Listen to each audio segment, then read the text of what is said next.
Halo semuanya, perkenalkan nama aku Stella Kriandara Arifian dari NIM 23550501011111211. Saya Mahisa Bramantya Dewangga dengan NIM 23505010711146. Oke, halo teman-teman, nama saya Maria Rizal Firdaus dengan NIM 2350501017111141. Perkenalkan, nama saya Endra Buwanananda Saminata dengan NIM 2350501071111140.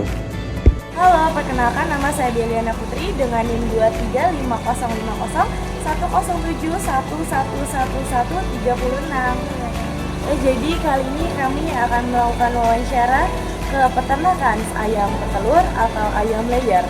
Jadi di sini kami melakukan wawancara kepada dua peternakan dengan skala besar, yaitu sebanyak 24.000 ekor ayam dan skala kecil sebanyak 3.000 ekor ayam.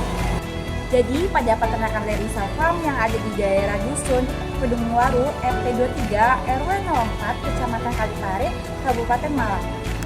Pendiri dari Larissa Farm ini yaitu Bapak Sukamto membangun kandang pada tahun 1999, kemudian pada tahun 2000 baru menambahkan atau memasukkan ayam pertama kali, dan pada saat itu hanya berjumlah 1.000 ekor ayam saja, dan kemudian berkembang terus hingga saat ini menjadi 24.000.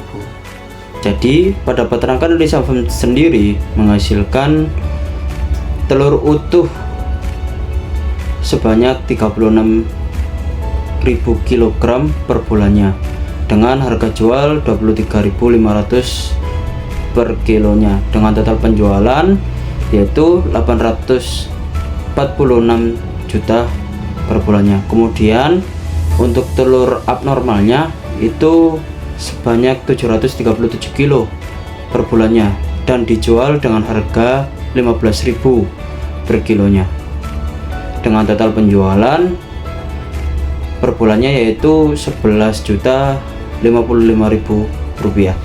Jadi, pada Larissa Farm sendiri, untuk mengolah limbahnya, ada yang mengambil dengan jumlah 140 sak per bulannya, dengan harga 5.000 per saknya, dengan total penjualan 700.000 per bulannya. Jadi pada Larissa Farm sendiri untuk bangunan kandang ditambah tempat pakan dan minum dengan jumlah total 30 bangunan memiliki total biaya 1.650.000.000. Kemudian untuk kandang DOC berjumlah 2 bangunan memiliki total biaya 60 juta. Oke, selanjutnya kita akan membahas pengeluaran. Untuk pengeluaran air di Larissa Farm sendiri itu adalah nol, karena di Larissa Farm menggunakan sumur bor, dan untuk pembangunan sumur bor ini menghabiskan sekitar 75 juta.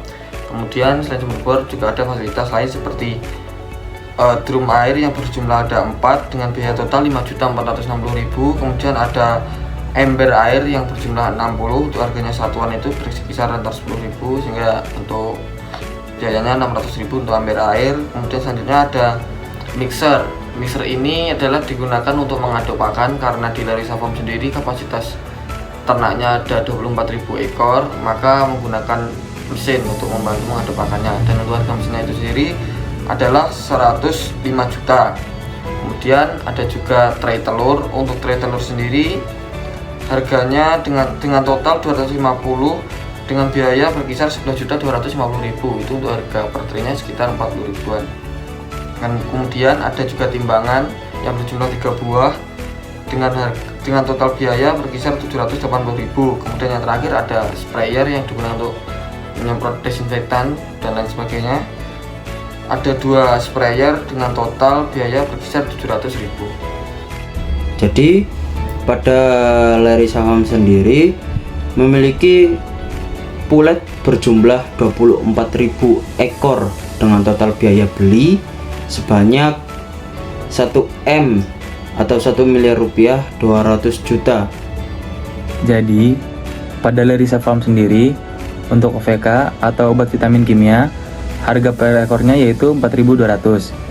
Terus dikalikan dengan 24.000 ekor, sehingga biaya total untuk OVK yaitu sejumlah 100.800.000. Jadi Larissa Farm sendiri menghabiskan sebanyak 1.500.000 per bulannya untuk biaya listrik dalam satu kandang. Oke, selanjutnya kita akan membicarakan mengenai tentang kebutuhan skam. Skam yang digunakan di Larissa Farm sendiri ini berjumlah kisar antara 192 karung dalam satu periode.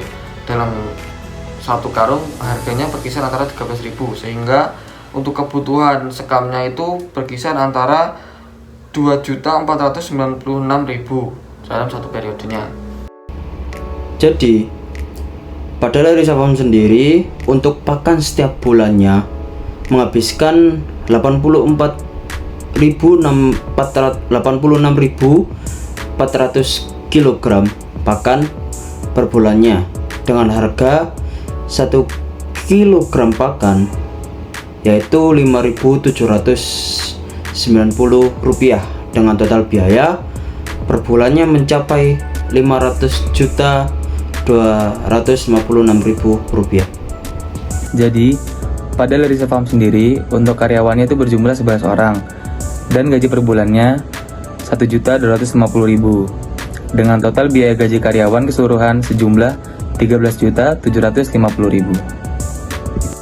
Jadi pada peternakan kedua dengan skala kecil yang dikenal dengan Seva Farm sendiri itu berada di daerah Argokusumo, Dusun Wangkal Kidul, Kecamatan Poncokusumo, RT 25 RW 5, Kabupaten Malang.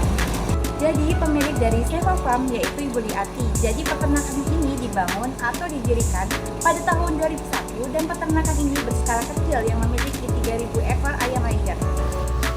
Di Seva Farm sendiri dalam satu bulan menghasilkan telur abnormal sekitar 3 ton 360 kg dengan harga jualnya yaitu Rp21.700, sehingga mendapatkan pendapatan berkisar Rp72.912.000.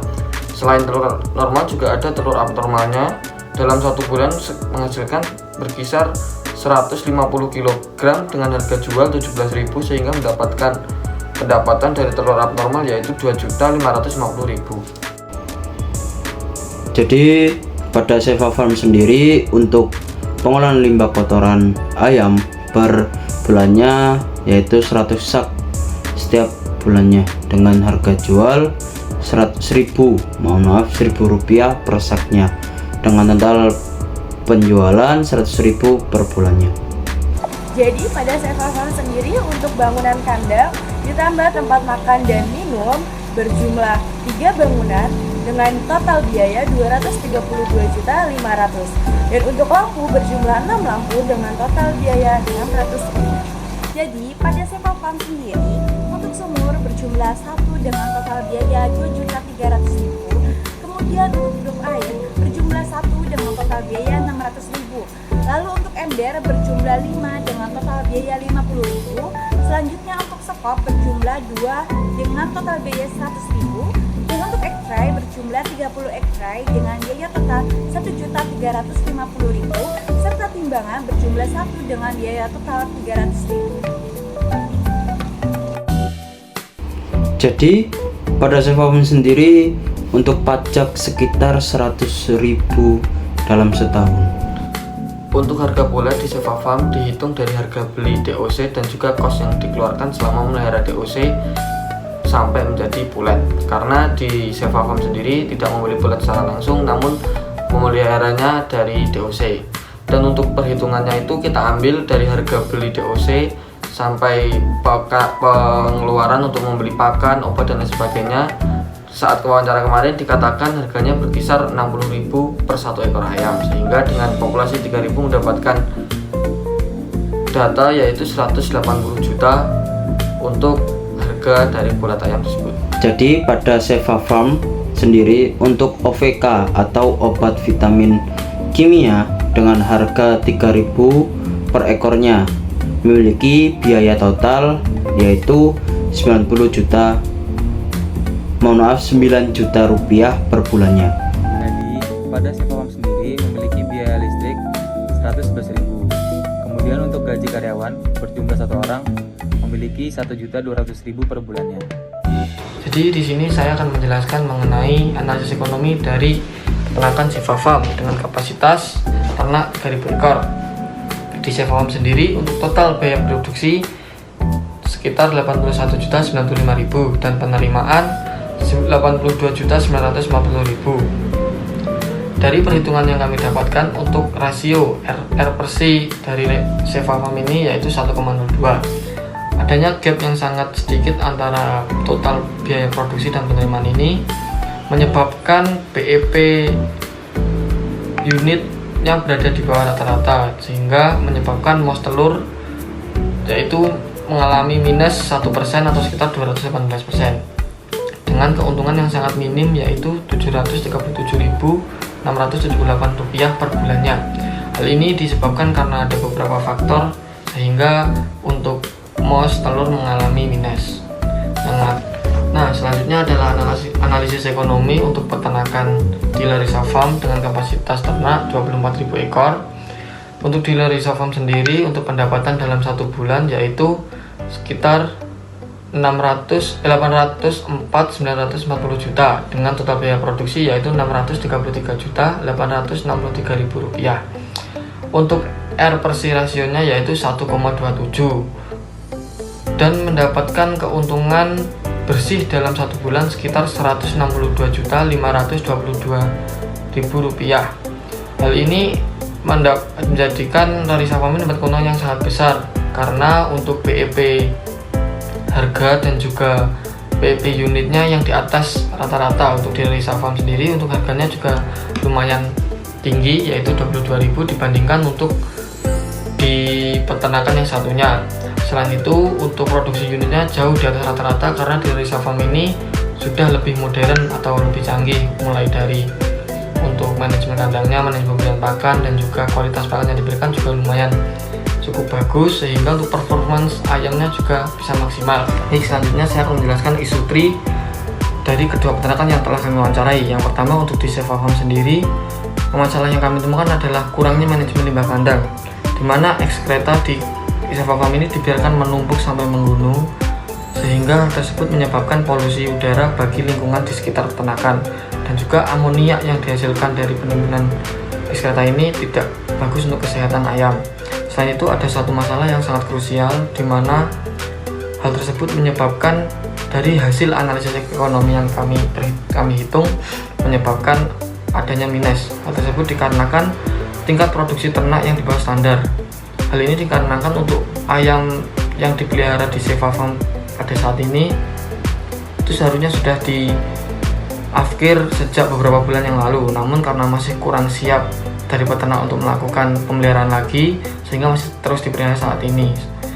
Dengan hal tersebut menyebabkan penurunan tingkat produksi atau performa dari ternak-ternak yang ada di sana. Dan juga selain itu adanya pemberian kualitas pakan yang kurang baik, karena di Cevafarm sendiri beliau menyatakan kalau untuk pengambilan kualitas pakannya mengambil 2 di bawah standar karena beliau lebih mementingkan harganya yang murah. Untuk di peternakan yang satunya di Larissa Farm menyatakan kami menemukan bahwa di sana biosecurity yang digunakan masih buruk atau kurang tepat. Kami menjumpai adanya predator dari luar yang bisa masuk seperti tikus, biawak, dan lain sebagainya. Dan itu juga tidak ada sanitasi di sekitar kandang. Jadi untuk di kedua peternakan bisa lebih memperhatikan tentang biosecurity dan juga manajemen mulai perkandangan, manajemen limbah, manajemen lingkungan lebih diperhatikan lagi agar performance dari ternak bisa maksimal. Jadi kesimpulannya dari dua peternakan yang kami amati, yang pertama untuk di peternakan kecil memang ada banyak perbedaan atau terjadi gap yang sangat jauh di keuntungan per bulannya. Namun yang sangat penting yang perlu diperhatikan oleh peternak yaitu tentang manajemen limbah, manajemen perkendangan, manajemen pemberian pakan, dan juga biosecurity yang harus lebih diperhatikan lagi agar menjaga produktivitas dari ternak tersebut bisa maksimal, sehingga apabila ternak tersebut bisa memproduksi atau performa yang bisa maksimal, maka keuntungan yang didapatkan juga akan lebih banyak. Sekian dari saya, ada kurang lebihnya mohon maaf. Assalamualaikum warahmatullahi wabarakatuh.